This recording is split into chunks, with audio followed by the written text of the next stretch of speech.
Ассалаумағалейкум.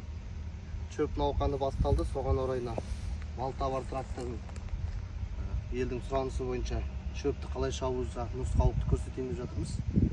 Қазір бұның жалғаны ремень арқылы жалғанады, соны қазір басып көрсетеміз.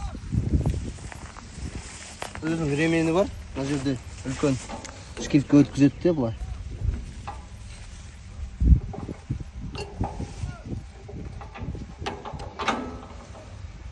Бұлай жалғап қояды.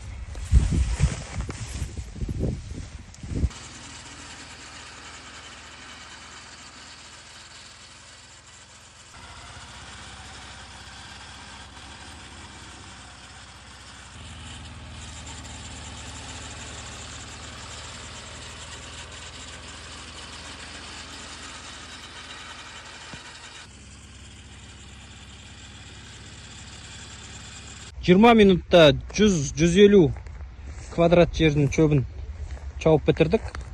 Шабысы осындай. Андай қалың чөп өсіп тұрды, бағана көрдіңіздер. Қазір чөп жоқ. Мынандай тастар болады, арасында чұңқырлар болады. Қарап жүру керек, оператор, водитель. Бұлай бәрі жақсы, тексеруден өткіздік. Керемет.